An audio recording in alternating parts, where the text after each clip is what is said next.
demands. There were never reasons. There were never, oh, well, we're going to do this and you're going to do that. And it didn't come down to that. It really came down to money. Ah, It really came down to, for me, yeah, because um, I don't really talk about it that much because I talk about it rarely, but I could talk about it now. sure. Go ahead. When I first came with the band in 1973, I came on as a drummer. I made $250 a week. 250? I still have the check for $187.23. I think Lee Shapiro said he made $300. Yeah, yeah. He made Wow. $50 more than me because he was the music director. Yeah, yeah. Wow. Came home with $187. Now that was after Erie Crown Theater, 7,500 people. Kentucky, 10,000 people. Another show, I think the following show was like 8,500 people, 3 shows in a row. So now Wow. you're talking, that's a lot of ticket sales. Sure. And I come home with $187 and Lee probably came home with $240, for that week. When I became Four Season, official Four Season, because I was doing some singing and then I became, part of the group, which was, I don't know how many months later, I bumped up to 350. Whoa. Oh, I was like really like killing it. Yeah. $350 a week. And that's without per diem. No per diem at the time. no per diem. No Wow. per diem. So you go out on the road and you're spending your own money. You're spending your own money. I So know. what are you actually making then? You're not making much. You're not making Oh, much. Uh, so that goes on for a couple years. wow. Um, that stayed. So my level at 350 stayed for a while. I think I then went up in 75 to 400. Lee was always making a little more than me because he was, like I said, he was the music director. So they bump him up a little bit. We always joke about it. We weren't making a whole lot of money. And this is weekly, not by show, not per show, but by the week. Yeah. Then when in 76, this is after the Who Loves You Yeah. album, I was bumped up to 600 a week. Ah, 600 a week. This is now number one record. yeah. This is touring all over the world. Well, Uh, they should have given you a huge bonus or something, Nothing, nothing, nothing. Yeah. Oh, I made like 15 grand on the album. Um, 15 grand. yeah. And I'm not saying this as, No, sour grapes. I'm just right. saying this is how it was. It was just- So then December comes out, I'm making now there's still no per diem. I'm making 600 and into 1977 we have Silver Star comes out, big record in Europe. I'm in London, and I asked for $100 raise, $100 for the week, and I was turned down. Oh, oh, that had to And hurt. I think at that point I just said, sometimes you make decisions, and you should never make decisions emotionally. You should make True. make a decision with your head, not your heart. And it was quite the lesson learned because I made a decision at that point that I was insulted. Yeah. I was insulted. I had 2 records out. I earned for that company. I earned for that company. It wasn't, I was just a side man, which is still, you're still earning, but I earned. I made money for that company. And to be denied a simple $100 raise, which is chump change, I was insulted. And at the end of that year, I quit. I wrote Yeah. a letter to Gaudio from England, Mm. telling him how hurt I was and how upset this all makes me, and never heard from him. They never pushed back. It's, oh man, you got to stay here. Oh yeah, we got you, no problem. Nothing, not a word. And I mean, even that to try to convince you to stay, maybe not right now, but a few more months, we'll consider it. But please stay. We need you. I mean, sometimes a human I'm heart, selling. We're the selling human out heart wants Nassau to hear that. Coliseum. We're selling out Nassau Coliseum, the Hollywood Bowl. We're all over the place. We have record. We have hit records, and that the Right. December is the largest selling single that they've ever had. All this kind of stuff, and I couldn't get another $100. It was like, guys, come on, man. So yeah, I was insulted, of course, and I decided that I had to go. I had to go, and if I was more of did it with my heart and said, okay, this is a business decision. I'm going to stick around here and I'll make myself as important as I possibly can. Sure. And so then they'll have no other choice but to reward me. I had already done that. I thought I already did that with the records that were out and the touring and the work ethic and everything that I enjoyed bringing with me. Don't get me wrong, I benefited by it emotionally and artistically myself. So, but yeah, then at the end of that year, November of that year, that was my last show for that, for that Of 77. of Yeah. So 77. Wow. But yeah. I mean to think and again, I don't know Gaudio and Valli's reasons as to why. I mean, that's their business. I respect that. But here you are, the next biggest thing to Frankie Valli in that band. It's just it's kind of hard for me to wrap my arms around, why they wouldn't keep you on. It's Well, that was my contention too, as a wow, but no pushback at all. No, oh, come on, man. Come on. You mean a lot to us, and we'll work this out. Never, not a word. Yeah. I was Well, surprised. yeah. So That that, that insulted me more than anything else. yeah. yeah, oh yeah. More than the money part, sure. Yeah, because money, Yeah, just so by December 77, they had already made that decision. Frankie was going to go solo. The rest of you would be a separate group.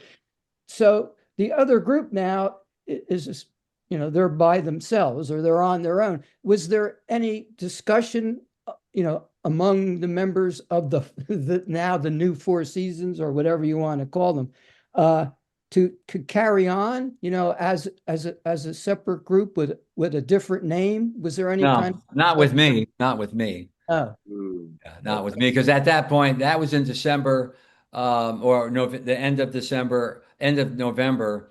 A month later, I got a call from Barry Manilow's Yeah, broadcast. yeah, yeah. Oh, okay. So So you So it's interesting because I had a home in Vegas, and I said I'm going to go to LA, hang out with some friends, and just see what's happening in LA. And while I was there, I got that call from Barry. yeah, I always wondered about that. What sort of when the group was sort of, on their own, what discussions were made? Was someone gonna? So actually, you weren't involved with that. So and Lee Shapiro was going to go with Frankie, to Yes, be yes, he was going. He was his music director. I right. think 78. Yeah. So that just left. And then Frankie, who there's an expression for that, but he usually steps in the right direction. We'll put it that way. And he has a hit with Grease. Yeah. yeah, So, Yeah. yeah. so like, you have to. So in life, you're expendable. So what's the difference? They had a Yeah. big hit with Grease, so I was meaningless at that I point. always thought though, I still don't understand. I get, obviously on their part, it was financial because they're thinking, well, we're going to have Frankie by himself. We're going to have the group. Therefore, we have two sources of income, right? You would And think. yeah, but why did they, why? And I guess Frankie, there was a little, Frankie was thinking of himself as Frank Sinatra, not Frankie Valli. But I just thought it was a big blunder, a big mistake. Frankie could have just kept on recording solo and he could have still kept on recording with the group. It was such a great group. It just seemed, And it had momentum. yeah, It yeah, had Huge, momentum. huge. It was just, it was something that, yeah, it baffles me to this day. yeah, yeah. I could never And understand. then I stayed in LA. I moved to LA. I did 4 TV shows with Barry. Barry had fired his entire band. The, Yeah, the drummer was the music director. He went out with a 40-piece orchestra. They fired everybody, got me, and I put a rhythm section together of the guys that I knew and some guys that were with the Seasons that had played, Ah, Richie Garcia, Richie Gahate with congas, the late Jim Brown okay. guitar. And so I put a thing together. We did 4 TV shows and they went well. It was fun. And I actually whistled, Yeah. did that on the Dinah Shore show. And that was my whistling claim to fame.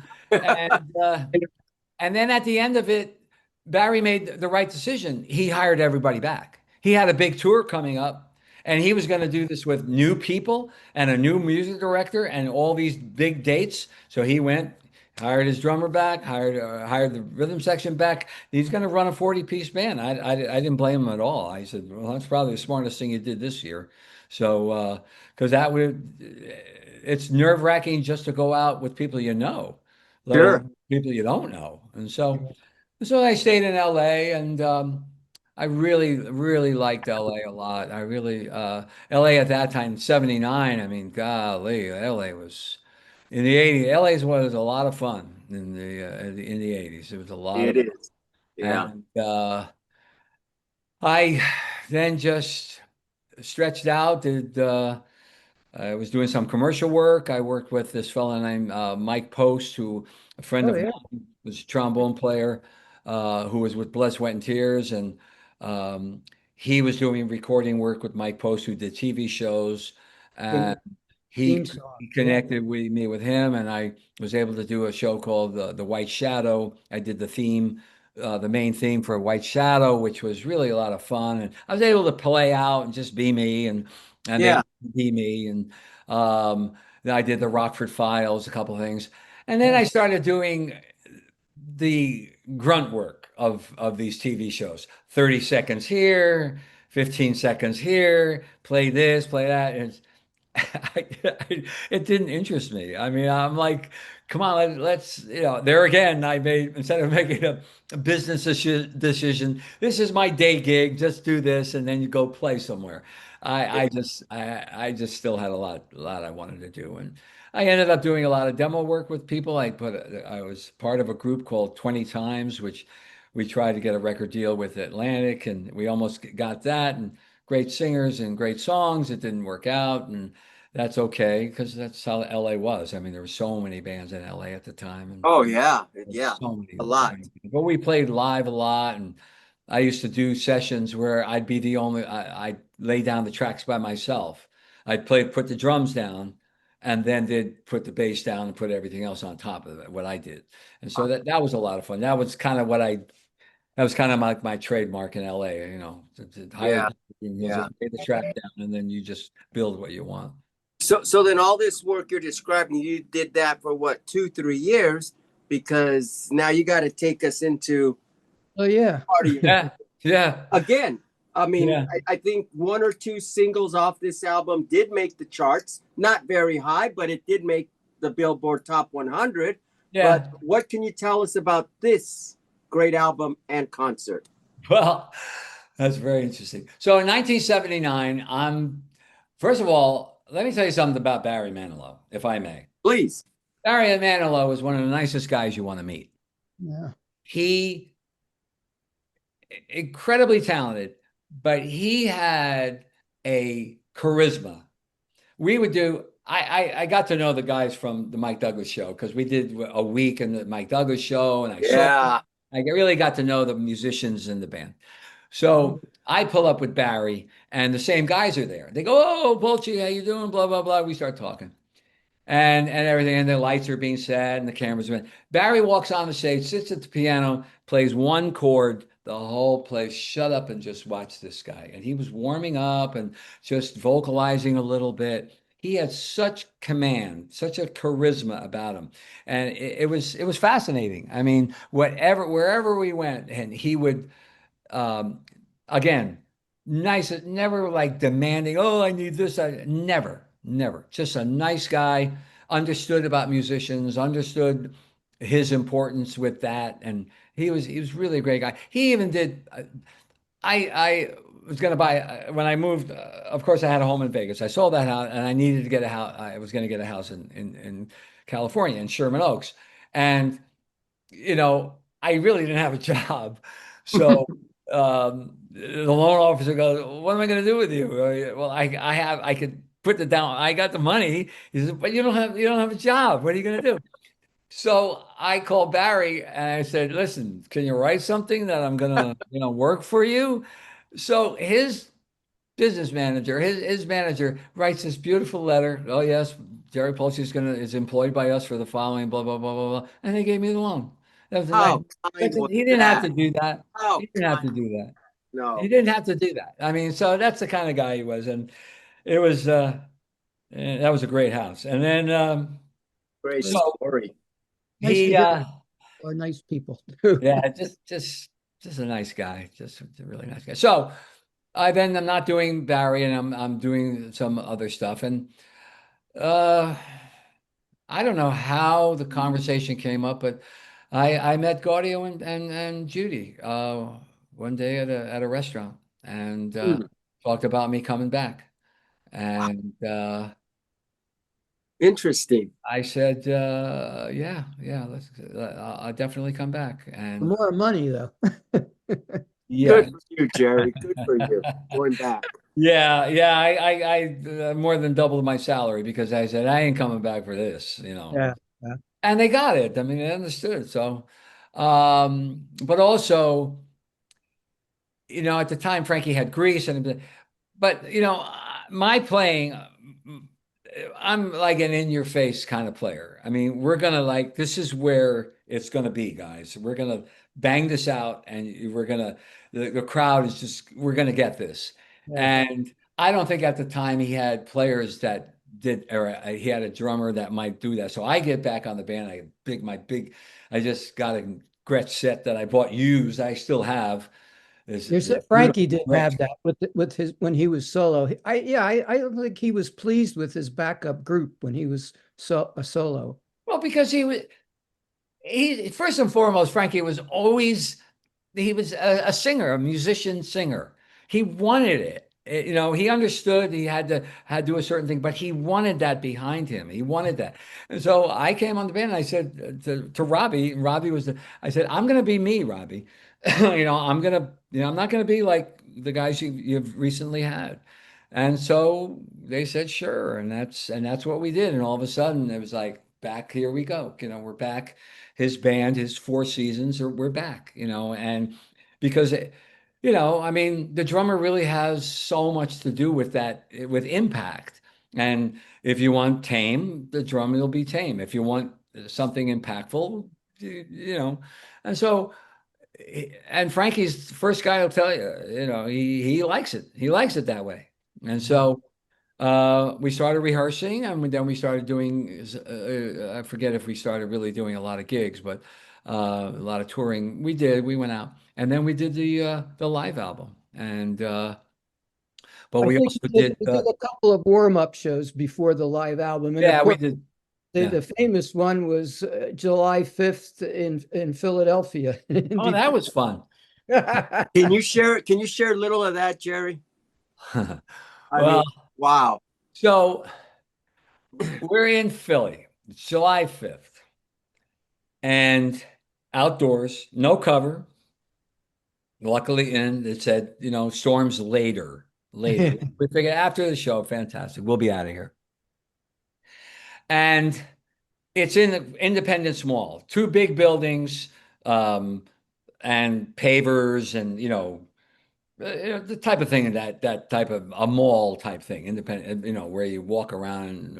It's a big open area, and they set up the stage, and of course they had a full light truss in front of us, or just above us, and double sets. I mean, big heavy thing. And the town, what normally happens on outdoor concerts like that, you have to drive stakes into either the cement or into whatever you're on. Mhm. Uh, And if it's ground, if it's dirt, you have to drive these, and it's they're pneumatic, hammers that really drive it. They create a hole. They don't smash everything. It creates a hole, and then you put your spikes in and hold everything down. Right. Well, the town didn't want that to happen. They didn't want the holes in the pavers, in the cement. Ooh. So, okay, well, of course I found this out later. So now we're going to do the show. There's 45,000 people there. At least that's what they told us. The place is packed. The place is absolutely jammed. So, okay, fantastic. This is why I'm back. This is why I love all this. This is it. Okay, cool. And I'm singing December. And Yeah. my rule, because we've played outdoor gigs, my rule is the first drop on my cymbals. If I see that first drop, I'm out of there because Yeah. I don't want to get rained on. I don't want my gear to get rained. I got all electricity all around me because I got monitors all around me. Everything's plugged in. First drop, I'm out. So I start December. I start saying, "Oh, what a night!" And I see the drops on my cymbals, and I'm Ooh. how am I gonna walk out of here? I can't walk out of here. I can't walk. There's so many people here. This is it. This is I have to do this. And I'm looking at the spot that is on me, and the tower is swaying back and forth. It's swaying like this. And Wow. I'm going, oh man. And I'm still playing singing. And I look up and here comes the light truss. Oh. I'll never forget it. I see the black sky, and then the light truss is coming right at me. So now I have twin 15, two 15, twin 15 speakers in an enclosure on either side of me, which is a big thing with two 15-inch speakers, monitors. We weren't using in-ears, monitors. And I have a subwoofer in my seat next to me so I could feel my kick. And because outdoor events, they're sound-wise, are terrible. So I could feel everything. And I have got nowhere to go. I see this thing coming at me. I have nowhere to go. So Duck. for some reason, I duck underneath my drums and I just wait. I figured, hey, I'm gonna go. I'll go with my drums. I'll die. I'll die underneath my drums. It'll be classic. What a story that'll be. Fantastic. Drummer dies with his drums. Okay. So sure enough, the thing hits, but it hit Rex Robbie's brother. It hits his bass rig first, his bass enclosure. He had a tall bass enclosure. It hit that first, smashed it down, and landed on my seat. It literally landed Wow. landed right on my seat, and I'm underneath. There's absolute quiet. You don't hear anything from anybody. And I crawl out from underneath, and I'm in Philly, and I do the Rocky thing. And whoa, and the crowd goes absolutely crazy. Wow. He thought I was dead. He goes crazy. They're all going crazy. And then torrential downpour. It just, like, the skies open up. God said, okay, now we're going to soak you. And sure enough, they did. He did. And then it was complete chaos. People running all over the place. They were it was madhouse. And Toby Tyler got hurt. She got hit in the head. Jerry Corbetta broke a bone in his hand. I had burns on my back. Exactly. Yeah. And then, so we went to different hospitals, and it was pretty crazy. And then we had to go work. I don't know when was our next. Oh, it wasn't our next gig wasn't right away because all the gear got soaked. So when I went to we had our gear in Maryland, and I went to check out my drums, and there was a hole in one of my cases, and then they were pouring water out of the guitar amps, and Oh, it was Jesus. just it was. Yeah, actually, the concert in New Jersey when the album was recorded, it was like July 17th and 18th, something like that. So it really wasn't that much longer. No, It no. was a pretty quick recovery. Yeah, Wow. It was nuts. very good. It was pretty crazy. Did we Well, do? We did spend the night in love on that album, didn't we? Yes. right, that was going to be the next question. Yes, but you did the lead on that. Yeah. Yeah. Yeah, I thought And Oh, that was now all of a sudden, Mr. December 63 grew up. the kid grew Yeah. up. Love that song, Gerry. What a Yeah, yeah. It song. didn't do anything. It was a shame because we liked it. We really liked that song. That was Bob and Here- Judy again. Yeah. They Here's wrote some the good songs. They wrote this some is good songs. this is the single and the picture sleeve for it. Spend Yeah. the Night in Love. Look at these guys. Look at these Yeah, guys. I We love weren't we weren't wearing sequin jackets then, I'll tell you. no, no, no. You guys are looking good Happened to there. those? Whatever happened to those? God, Spend the Night in Love. What a song. What a song. What was the other new single on that song, Anthony? Spend the Night in Love and Heaven must have sent you, Heaven or yeah, that's another yeah, good one. heaven Yeah. must have sent you down. So Yeah. so anyway, okay, so you're back with the Four Seasons, what, 80, 81 until what year? When did The you end of begin? 82 Oh, Yeah. the end. or the Oh, beginning of 83, but it was I'm pretty sure it's the Anthony, it was the end of 82, yes? Yes, correct. Anthony. Yeah. Yeah, I Okay. got to ask Anthony, I'll tell you. Yeah, exactly. Yeah. So maybe we can sort of review your four-season career. I guess you hold that record for sort of coming and going the most, I think, right? I did, because I came back in 89. How about That's right. yeah, on the Street Fighter album came out in 1985, and you're listed in the credits. I don't know how. I didn't have anything to do with it. Yeah, Yeah. it says musicians Gerald Polci. It has singers Gerald Polci on Yeah. the back of the Street Fighter album. That's funny. I don't. Yeah, it has you listed as participating on this album, on Yeah, the Street yeah. Fighter album. Yeah, it does. Yep. I I was a little, might have. I mean, like I said, LA was crazy then, yeah. so who knows? I don't remember that. Yeah, Yeah, I, and we're talking I might have walked in one day, sang a few things, but I don't yeah. know. Oh, you got credit.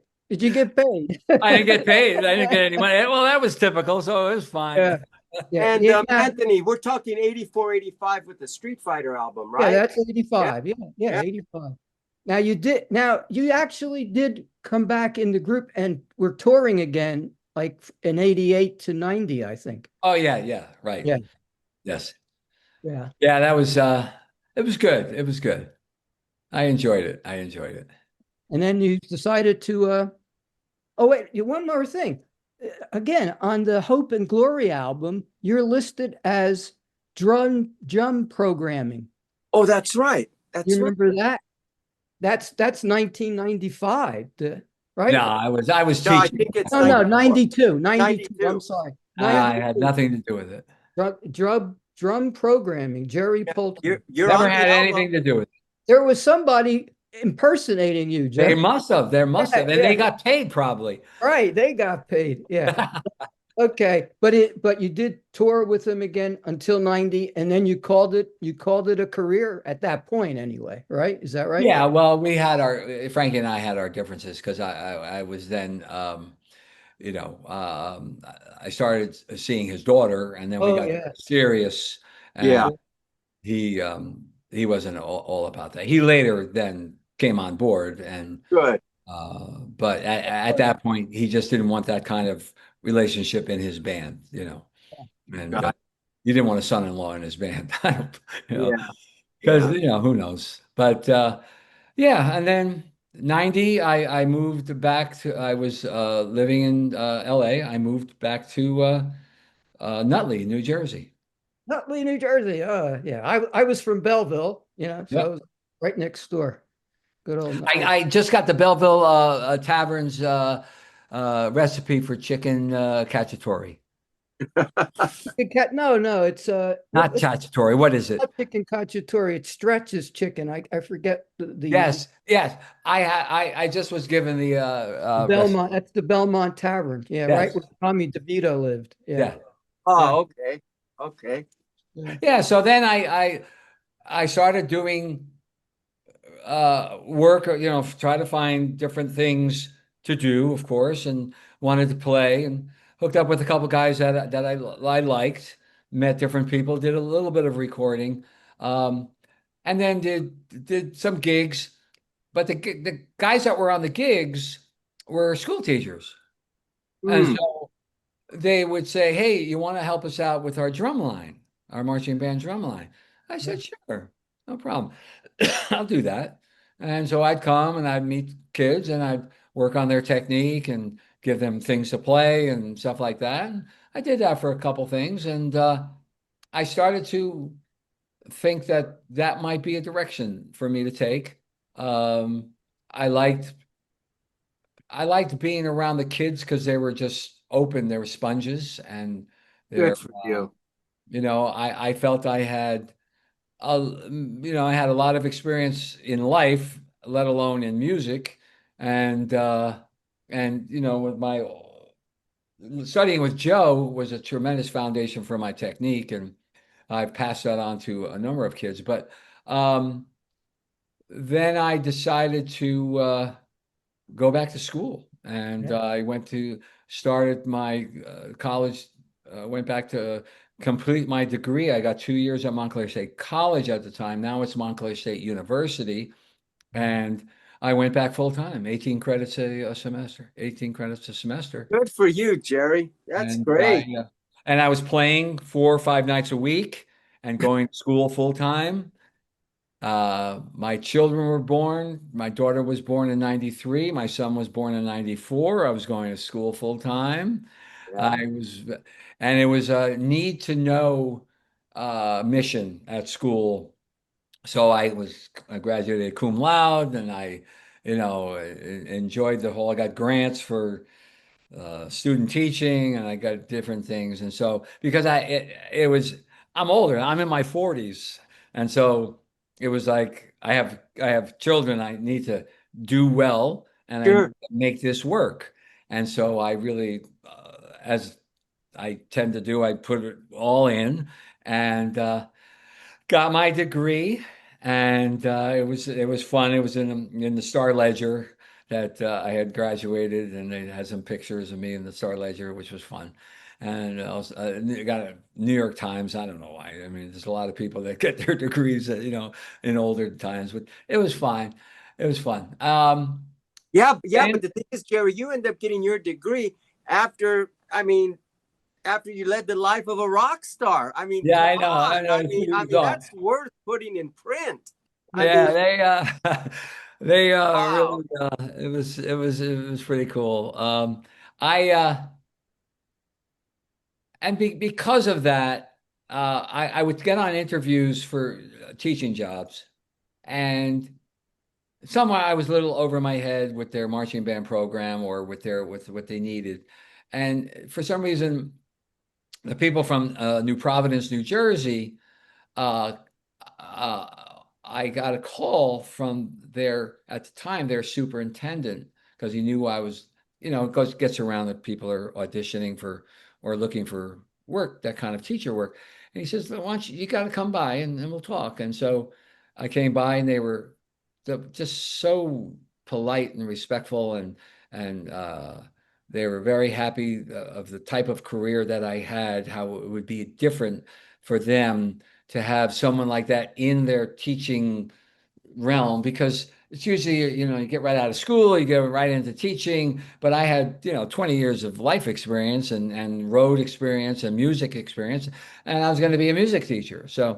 Uh, so they did, and the school was absolutely phenomenal. Small town, 7,500 people, right next door Wow. to Chatham and Gillette, and different really nice towns. It was a beautiful town, and it was all about academics, athletics, and the arts. Those three things.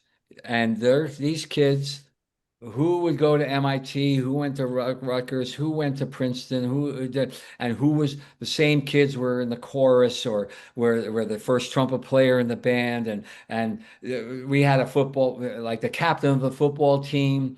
He would come out at halftime and play the tuba. They were so into it. The parents were so good, and they really helped their children uh, just expand and just be who they possibly can be. And I appreciated that from the moment I got there. I did 20 years, and from the moment I left. And Oh, what a career. yeah, Oh, it that's was fabulous. awesome.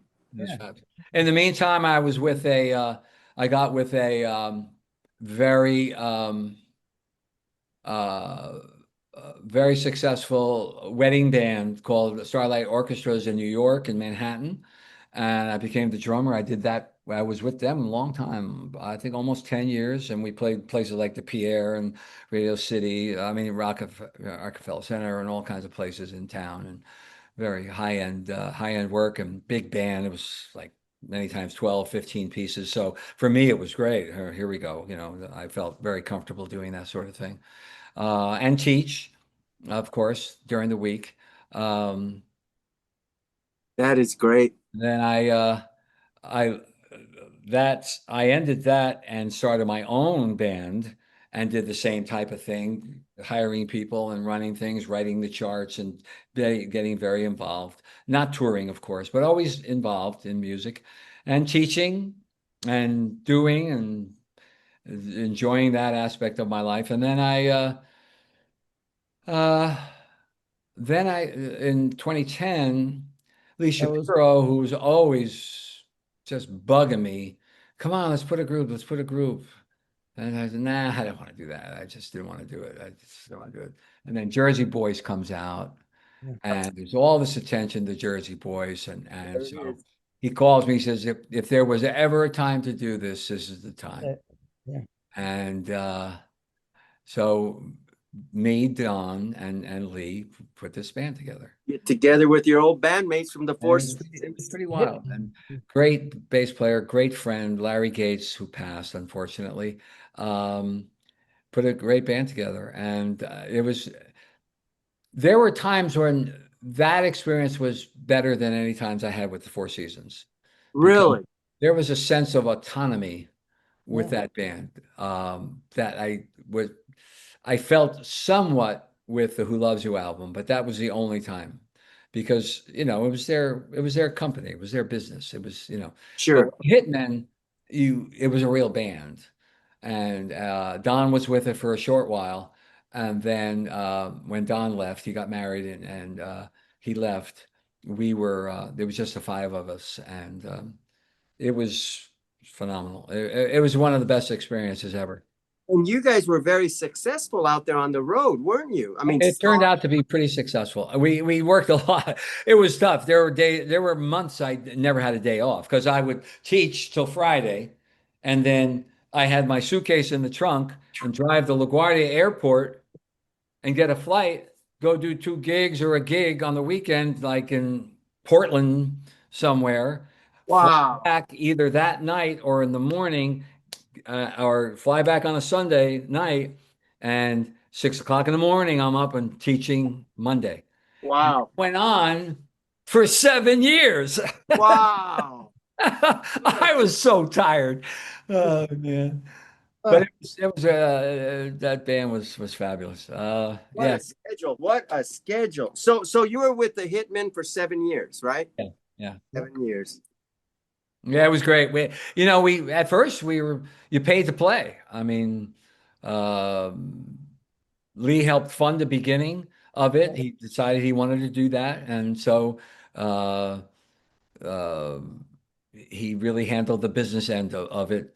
And we just worked to a point where we were playing some fantastic venues and traveling around California and Florida and all different spots and all over the country. And we worked very hard at being good, which was something I said to Lee.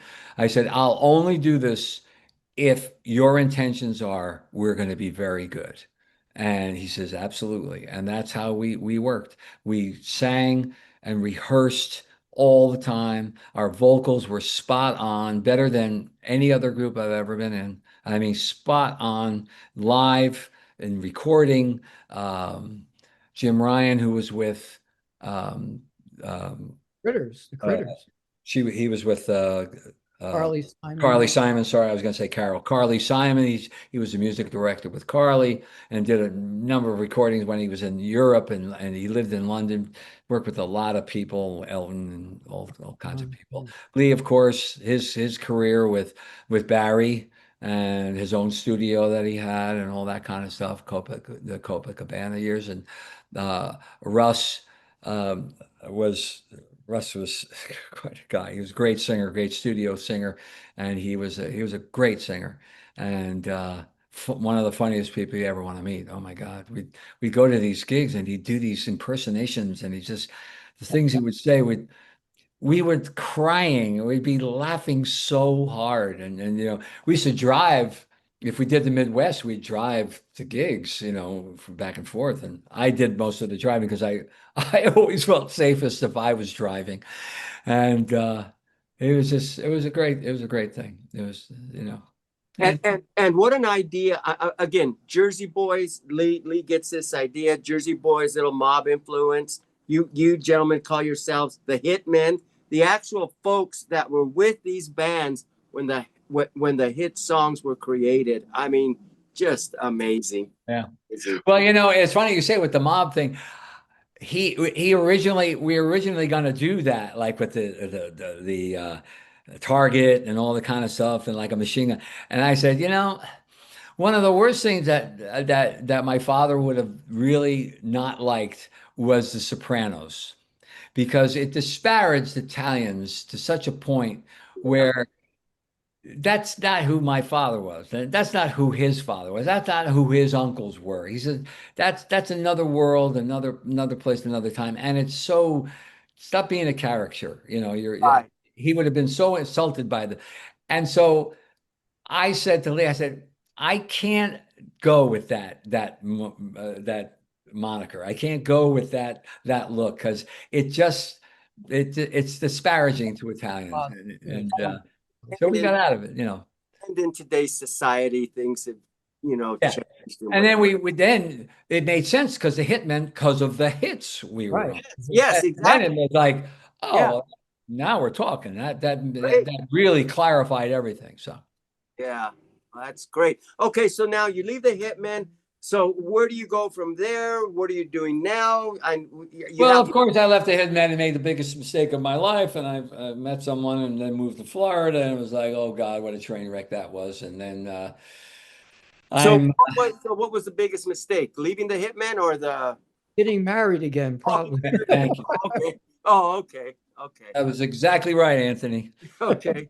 At So least that to that, at least to the person, and not to disparage anyone. That's not my place here. Or it's right, just two people that didn't. At first, it was cool, and then of course it wasn't. But right, I was in Florida, and I was in Ocala, and I'm like, what am I doing here? And Wow. so it was a little boring, but it was nice. I mean, it's Florida, and you can't. It's horse country, and it was nice. But and then when that fell apart, I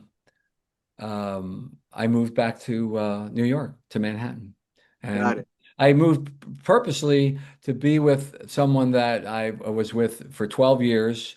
Um, Beautiful woman, fantastic talent, amazing person, who we shouldn't have broken up in the first place. That type of thing. And Yeah. we are back together again for the last 4 years, and Good for you, Jerry. I couldn't be happier. Couldn't be happier. Good for you. Good. You have to be with someone who allows you to be yourself and you allow them to be themselves. And Period. that's all it is. That's all. Otherwise, it'll never work. It'll never work. She's not trying to change me. I'm not trying to change her. We get along so well, and she's very bright, fantastic talent, and so we understand the business very well. And it's been great. It's been great. We have two little dogs. We live in Manhattan. I'm on a high rise. I have a great view of the Hudson River all the way out to the George Washington Bridge unobstructed. I've taken over 350 pictures of I call it the ships of the Hudson. I'm going to post it one day, but it takes like 10 minutes. It goes, how they do it on a roll. I've got Sure. all these pictures of these ships and Fleet Week and all this kind of stuff. So, Look before we close out, what can you tell us about this new band of yours, the Jersey Four? oh, I'm glad we got to that. Yeah, I know Yeah. we're Now so you just far had a into this. concert Friday night, right? This past Yeah, Friday. yeah. Well, I was with them Sunday. Oh, I Sunday. There's a friend that I knew this guy a long time ago. His name is Frankie Sorrell. He had Andre and Sorrell, a great duo. I knew him in the 90s. Great, great people. I meet this guy. His name is John Martelli, guitar player. Funny guy, nice guy, big history with the doo-wop bands. He used to be music director for these big shows, and very nice guy.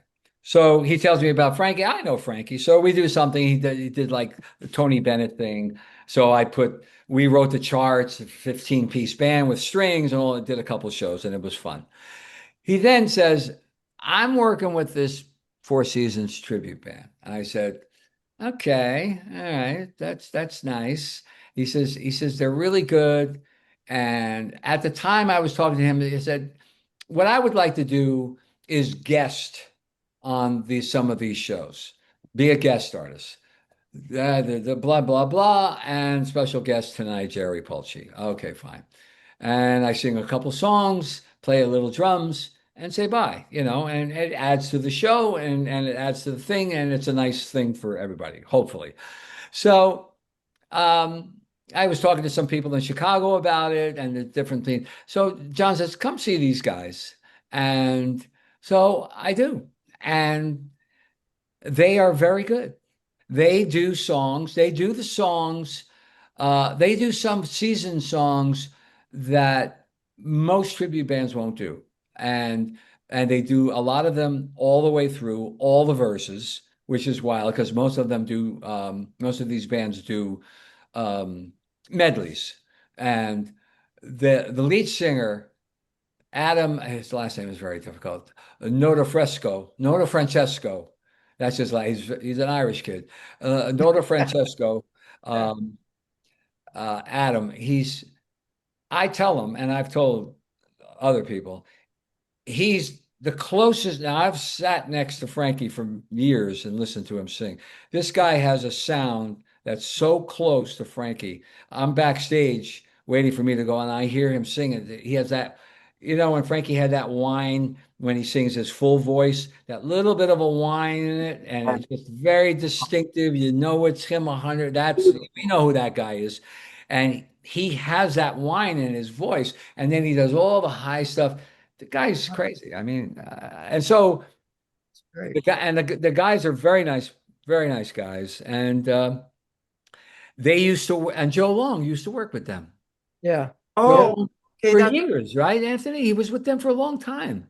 Well, I don't know how long. He was with them, yeah, several years anyway. He sort of Well, they guesting, the same type of yeah, thing. yeah. He was Same sort type of of their consultant, and then they would call him up on stage to, Yeah. to sing with them. Yeah. Oh, So that's it's nice. great. So because of that, and because of the Joe Long connection, because of my friend John, and because of they're good, I've been doing that. I guessed, and I just recently did one on Sunday. We did a benefit for the Villa Maria Academy, a Catholic school in the Bronx, and so they're smaller gigs, and they're you know. We'll do certain things that I just like to go and do it. I come on, I do Swear to God, I'll sing Grease, I'll sing Who Loves You, and then I'll end with December, with Oh What a Night. And then I'm done. And I get a chance to play and sing, and it's always well received. Like Sunday, there was a meet and greet, and all these people are coming. It's just so nice to give that to no matter how small the crowd is or big the crowd is, it's really nice to see that smile on their faces. I mean, I enjoy that. I enjoy taking Recognize you, right? what's People, that? people recognize you, right? They do. They do. I mean, I never got, people to this day have no idea that I sang that song. None of them. They don't know who sang that song. I To don't. this day, you know how many I'd say if you ask 100 people, 92 of them don't know who sang that song. Don't know. They think Frankie sang the song only. Really. Yeah. Right, Anthony? Oh, yeah, I'm sure that's right. It's ridiculous, but But people but it was never because it was a four-season record, and because Frankie was the owner, always the lead singer. he was Yeah. gonna, I mean, that tune worked out pretty good for them. So Oh, yeah, it sure Pretty did. good. Yeah. Now yeah, had it worked out pretty good. Yeah. So and that's been going on for how many years now? Almost 50 years. It's 49 years. And it's the same thing. My friend John, we laugh about it. He says, they'll go, who? Oh, you want to do an interview with who? And he sings, the guy that's saying, oh, what a night. Oh, that's all. Oh, yeah, sure, blah, blah, blah. They don't know who I am. So, Make sure you that's tell 'em. okay. Make sure you tell them. Yeah. Yes, Uh, yes, yes. And that's the- the basis of my YouTube channel. It's George Music for All Four Seasons. I play on the Four Seasons, music all four seasons, but also to keep the name of the Four Seasons and everybody that has taken a part in that band to just make sure their name stays out there. That is my goal. That is my goal. That's very much appreciated. That's No, very you are most welcome. Before I turn it No. over to Anthony, I just want to show just a few records to the folks that are going to be watching. These are just bear with me. These are just some of the singles that Gerry Polci was on with the Four Seasons. A lot of these sleeves are from around the country, but again, some great success with the Four Seasons. Again, played on their biggest selling hit. Almost finished here, Gerry. Another one there, and another one there, which I'm sure you've seen many of these. wow. You got it all there. Wow. Yeah, Saw another. like a Japanese cover there. Yeah, yes, yes. That was a favorite. Down the hall. This was a single. Great. Another one there. Another down the hall. Almost through.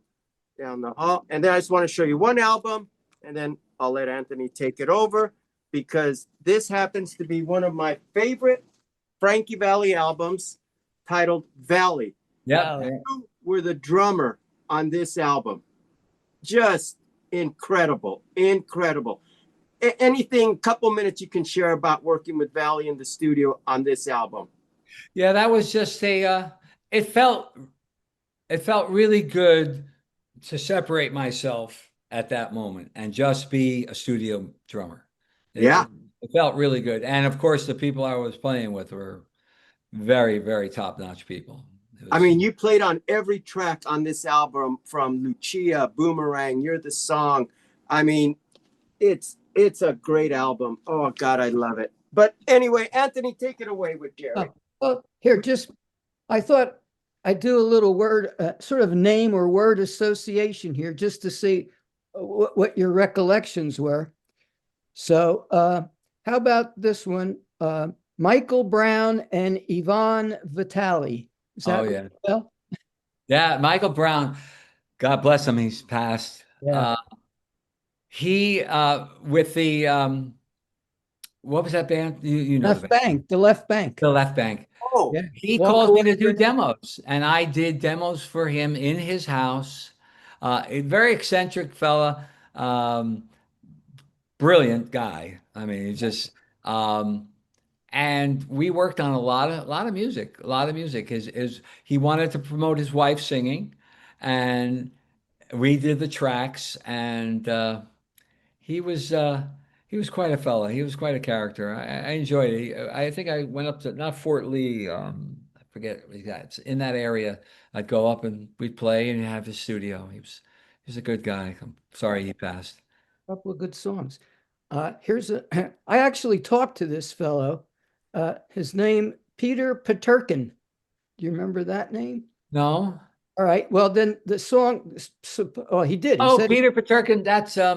wrote That the was a song. song from L.A. That Wish Me Wish Love. Me Love Tonight. Yeah, very good song. I came across it and I said, "Oh, I'd like it's Gerry Polci singing." I was completely unaware of it. I said, "I'd like to post this song, but I wasn't sure if I could do that." And there was a number on the bottom of the song, so I called it, and it was him. He picks up, and I Yeah. said, "Oh, I just came across this song, Gerry Polci sing." Yeah, yeah. I said, "I want to post that on the Four Season Facebook pages." And he said, "Oh, sure, go right ahead." And I said, "Was this ever released?"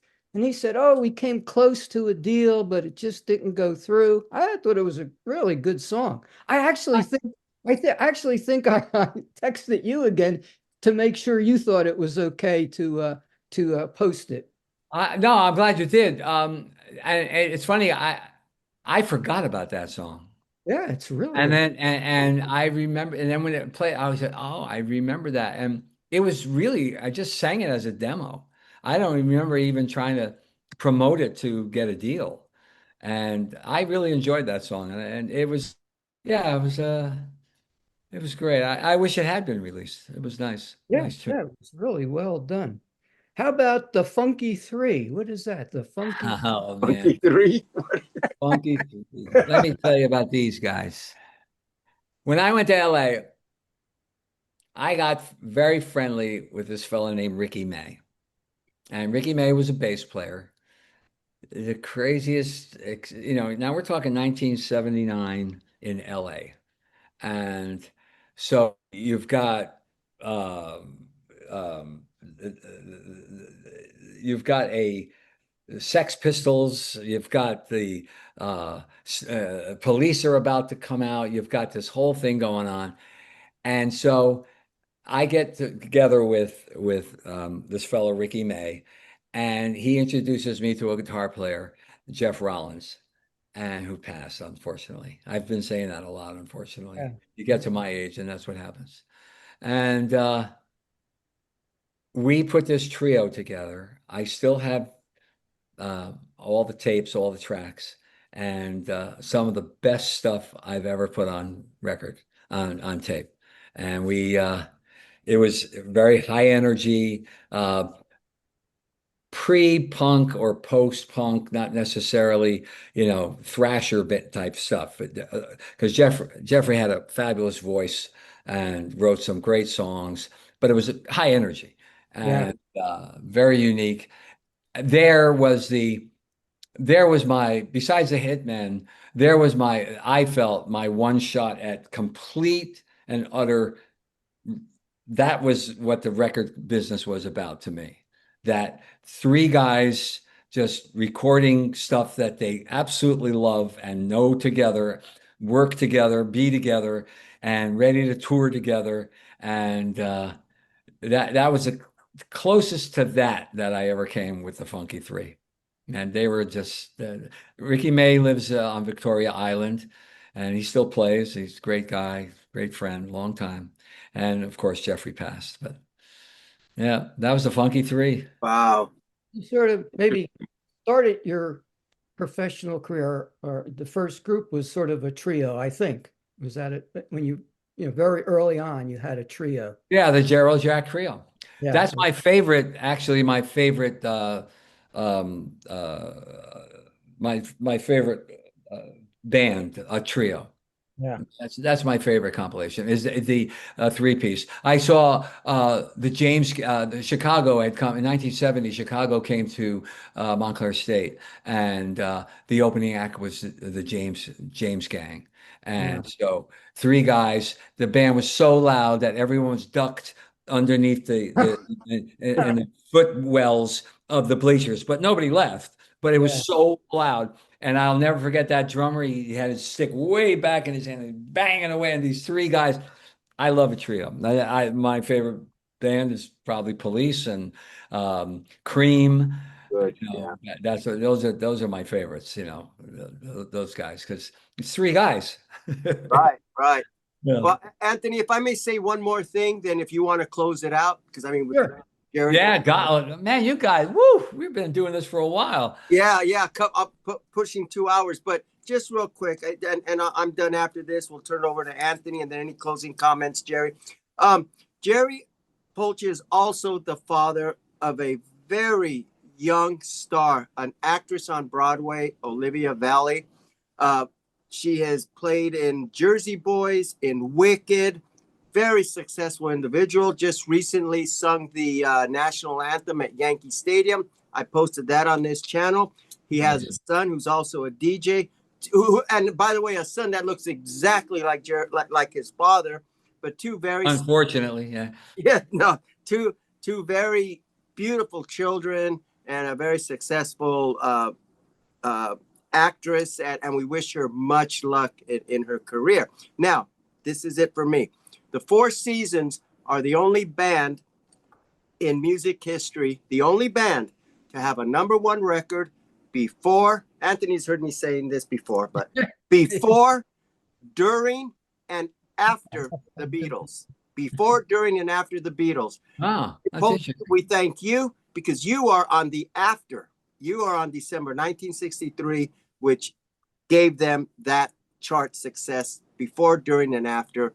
Want to thank you for that, singing on a huge hit. And again, yes, it's your voice that's on that record. Again, with Frankie Valli, Bob Gaudio, and the other band members, but it's your voice that really makes that record. And I just want to thank you for coming on. I Well, so thank you. appreciate you, Gerry. You have no idea. Anthony, I'll let you close it out with Gerry. Thank you, George. Thank you so much. You're really a great guy. Thank you very, very much. Yeah, Thank you. sincerely, this was great. I mean, what can we say? For a long time Four Season fan, it was a Same here. pleasure, a true pleasure. Thank you. Thank you. Here, I have a trivia question for you, Gerry. Sure. You should know this. You're from Passaic. What other two very well-known 60s groups came from Passaic? Joey D. Joey D and the Joey Starlighters, D. And and a female group. And not and the the Shirelles. yes, Oh. the Shirelles, Yes, the Shirelles. Yes. the Shirelles, and you of course covered "Will You Still Love Me Tomorrow," right? Of course. Wow. Yeah, you know, my just briefly what George has mentioned about my kids. Olivia also had the lead in Pretty Woman, Pretty Woman, yeah. a nationals tour. And I also Yeah, have that's right. Yes, yes, that's yes. right. Pretty Woman. I also have my first child, my first daughter, from my first marriage. Her name is Heather Ann, and she has a daughter, Presley Ann. So I'm a grandfather, and Presley Ann is an equestrian who does barrel race. She's like 12 years old doing barrel racing on a horse. She's like a crazy horse person. She's like the unbelievable videos that I get, and so. Yeah, Wow. so, so it's pretty cool. It's pretty That's cool. It's great. all good. Those are the good things in life, you know. I love that name, Presley. I have a daughter named Presley. Oh, that's wonderful. Oh Wonderful. yeah, Very that's good. great. That's great, Gerry. Thank you for sharing that about the kids. That's great. Anyway, Anthony, you want to close out the show? It's just, what more can I say? It's just been a real pleasure, and we sincerely appreciate it. And best of luck in any of your future endeavors, Gerry. Thank you. Thank you. Come out. You know, I want people to come and see the Jersey Four. They're really good guys. Come see Adam sing, and I do my little thing, and then it's just a fun thing. And I want to thank you guys. You know, you really make me. You've made this so comfortable for me. It's not something that I like to do very often. I've actually talked about things that I really don't talk normally on other interviewers with other interviewers, and I really appreciate how comfortable and how accessible all of this is to me. So I appreciate that. You're most welcome, Gerry, and we appreciate you sharing anything. And Yeah. and again, you are another musical hero of mine. God, you just have no idea. You have no idea. My Thank God, you. 14, 15, Four Seasons are back on the charts, and Gerry Polci, Don Sacconi, Pilot, Shapiro. I mean, wow, you guys are great. Thank you, Gerry. Thank you. Thank you very much. Okay, I'll stop the recording. See, record.